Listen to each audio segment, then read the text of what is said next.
three. Thanks. Please take a seat. Now that we have managed to do a very nice 5 minutes or so, 10 minutes technical break. Thank you, Ville, for your patience and for being, you being on time, us being a little bit lazy on the technical side. Thanks, Ville, for explaining us something which happens actually a lot in real life, that you have already existing data spaces or data ecosystems or other digital ecosystems, and then you want to kind of use the Gaia-X trust framework within that already existing initiatives. So please, I welcome Ville on stage. Please introduce yourself. Interoperability is part of your organization. I definitely like that. Thanks a lot, and we are poised to hear how you solve that kind of brownfield. In IoT, it would have been called a brownfield approach. You find something and then you convert it to, in that case, make it compatible with the Gaia-X Trust Framework. Thanks a lot. Thank you, Christoph. Yeah, just click it. Good.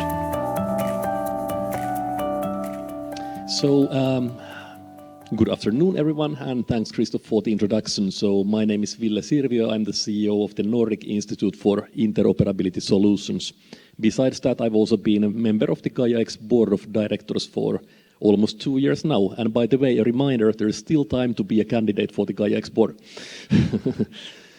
So what we are doing, we are a non-profit association which is owned by governments which are jointly building open source software, mainly for digital public infrastructure.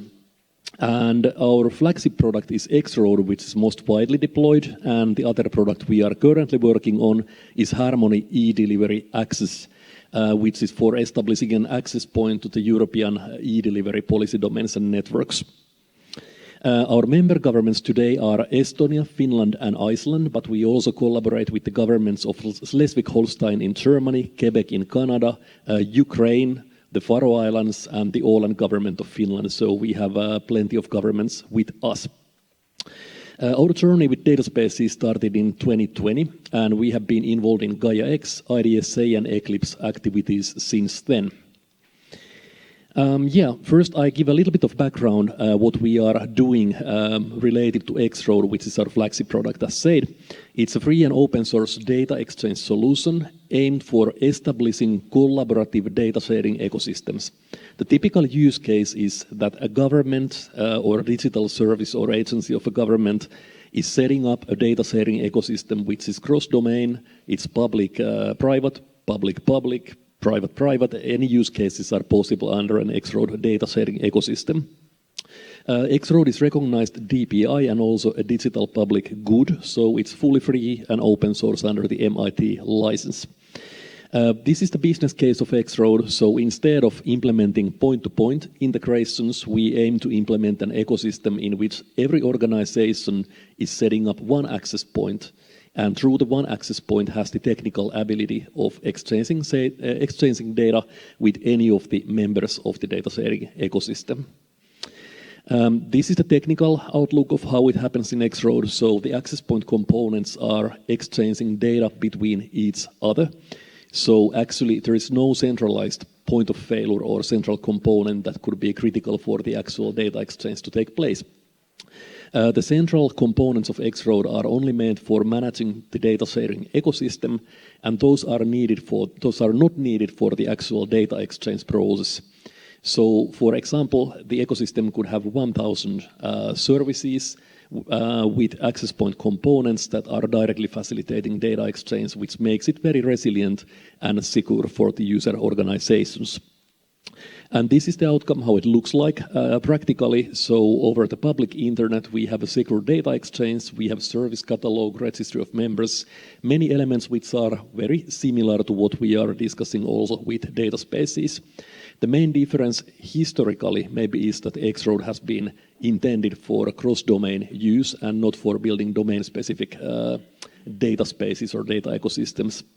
But we are seeing X-Road increasingly in use also for domain-specific implementations like data spaces. X-Road also has a federation capability. So since 2014, when X-Road version 6 was established, it has been possible to connect two or multiple X-Road data ecosystems with each other. In some of the user countries, there might be multiple instances, like I have heard in the case of Argentina, they would have 8 X-Road instances which are federated with each other. And by enabling the federation in the settings, it's possible actually to make services available and discoverable exactly like if those were offered in the same data ecosystem. So with X-Road, federation is not future, it has been reality for over 10 years. To give a bit more of a perspective of our challenge when we are moving towards data spaces, the X-Road journey started in the end of 1990s. So it has gone through several changes, renewals, modernization, a couple of protocol changes, couple of very painful migrations from user perspectives. So we have seen for 20 years how it is like to maintain such a solution. And that's given us lots of lessons. The current version of X-Road is X-Road 7 Unicorn. It's still based on the old X-Road concept, if I may say so, so it doesn't include data space elements yet. To illustrate our challenge, we currently have 25 countries, some of those having multiple X-Road instances. Our community has members from 160 plus countries, 4,600 people discussing in our Slack channels and participating in trainings. The end users, the people who are using digital services backed by X-Road counts up to 542 million plus. So any changes our team of 6 persons plus external developers is doing is impacting quite a lot of things happening around the world. And that adds complexity to our goals of making X-Road a data space solution. To illustrate the ecosystems further, in Estonia, which is the original and oldest of those, 2,680 services is the number today. In Finland, 660. In Iceland, being much smaller, it's still 70 services, but they have started later as well. So the numbers of services, organizations, those are huge, so we have to take it into account. Yeah, so how existing systems can be developed further to become X-Road kind of Gaia-X adapters. So X-Road 8 Spaceship is the future version, which we are now working on. And our vision for X-Road 8 is to keep the best of what X-Road has to offer today and complement it with data space model, concept, components, standards, and make it Gaia-X-compatible as well. And what we mainly are working on right now is the transition towards a data space technology or solution. So X-Road has been based on its custom protocol stacks for all of its lifecycle so far. And we noticed that it's a very interesting question, not only from data space perspective, but also because we don't want to maintain our own custom protocol stack. It has become sort of legacy. It's taking lots of resources. We could estimate that it's up to 70 to 80% of our development cost that we have been spending on maintaining a custom protocol stack. It makes no sense. That's why we are moving towards using existing open source components like Eclipse dataspace components, which we have identified as the one which is in our case the good choice, which also does not mean that it would be in some other cases. This is to illustrate the challenges we have seen so far. So the solutions for different cases are not the same. In our case, we had reasons for going with Eclipse. In some other case, that might not be enough. But anyway, we have also tried to lean on some of the evolving standards. So like the current IDSA standardization process and getting the data spaces standard protocol stuff in X-Road 8, that's what we have been aiming to.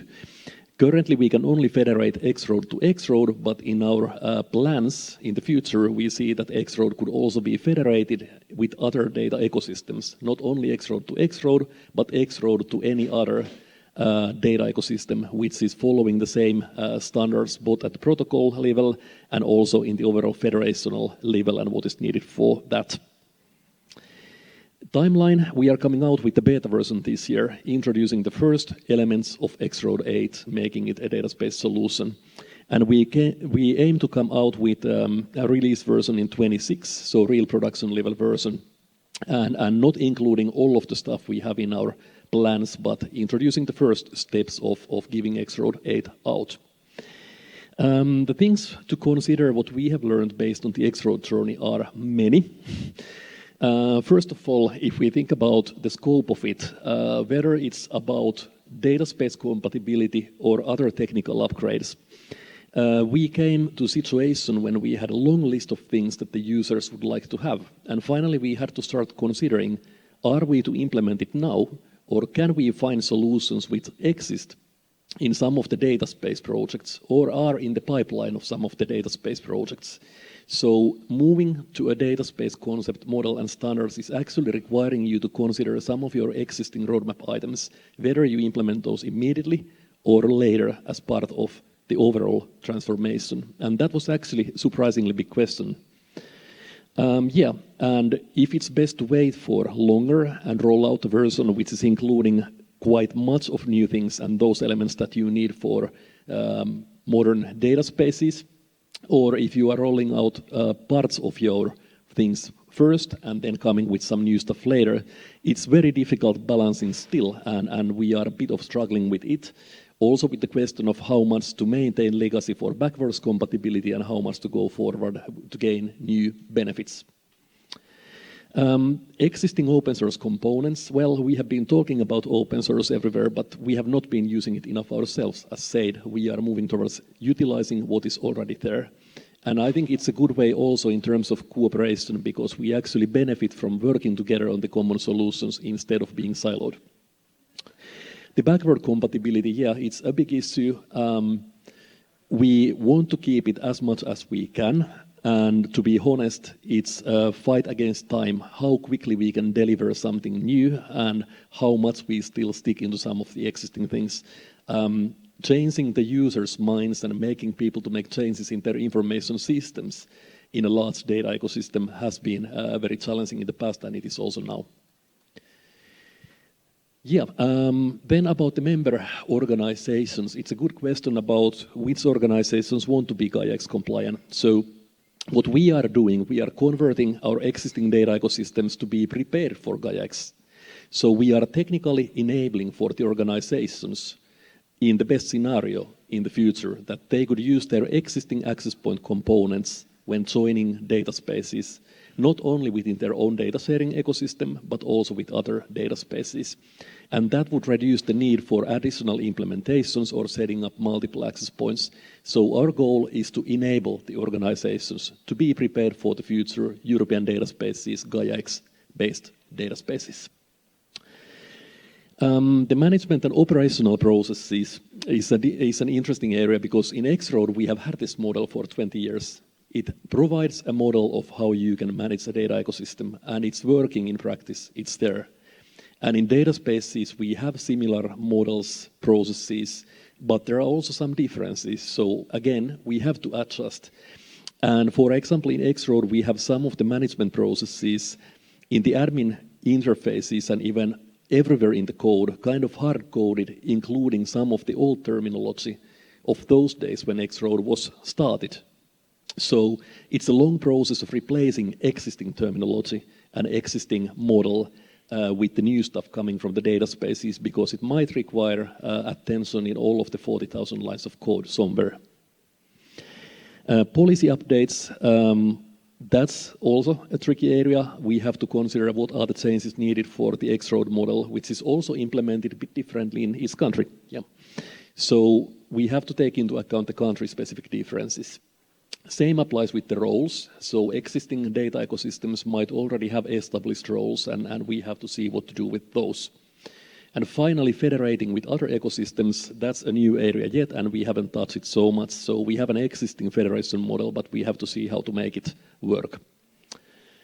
Trust frameworks, yes, thinking about that. Deployment model support, how we ensure new architectural and software components can support the current scenarios, which are many. The performance issues we have had a lot when we have been trying to build the beta. We have seen lots of that coming. Protocol standardization, hopefully going Christoph's desks. I'm looking forward positively, so we will finally be there.